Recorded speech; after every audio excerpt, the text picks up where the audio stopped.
BSc Food and Nutrition లో university first rank, second rank, third rank. Sun International, Visakhapatnam, Hyderabad. Telugu news కి స్వాగతం. నేను రూపానాథళ్ళ. బంగ్లాలో హిందువులపై దాడులు, హైదరాబాద్ అలర్ట్. నిన్న రిజర్వేషన్లతో అట్టుడికి బంగ్లాదేశ్ నేడు హిందువులపై దాడులతో అట్టుడుకుతోంది. పలు దేవాలయాల మీద బంగ్లా ముస్లింలు దాడులు చేస్తున్న నేపథ్యంలో హైదరాబాద్ అలర్ట్ అయింది. ప్రపంచంలో ఎక్కడ మత కలహాలు జరిగినా ఆ ప్రభావం హైదరాబాద్ పై పడుతుంది. ఇప్పటికే పాత బస్తీలో అదనపు పోలీస్ బలగాలు మోహరించాయి.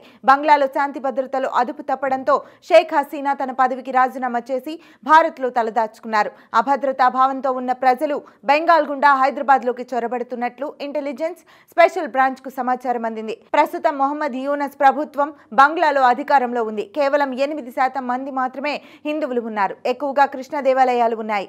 వాటిని ధ్వంసం చేయడం సోషల్ మీడియాలో వైరల్ అవుతున్నాయి. దీంతో అక్కడ హిందువులు రోడ్డెక్కారు. మేమే ఈ దేశ ప్రజలమని నినాదిస్తున్నారు. 170 మిలియన్లలో 8% ఉన్న హిందువులు శాంతిని నెలకొల్పాలని నినాదిస్తున్నారు.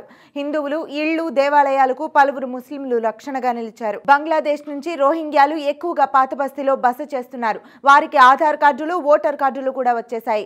ఇక రాజకీయ పార్టీ ప్రోద్బలంతో రోహింగ్యాలు పాత బస్తీలో మకాం వేశారు. తాజాగా బంగ్లా నుంచి హిందువులు ఎక్కువగా హైదరాబాద్ కు వచ్చే అవకాశాలున్నట్లు కేంద్ర ఇంటెలిజెన్స్ కు సమాచారం అందింది. బంగ్లాలో అల్లర్ల నేపథ్యంలో సరిహద్దు ప్రాంతాల్లో మోహరింపు ఎక్కువైంది.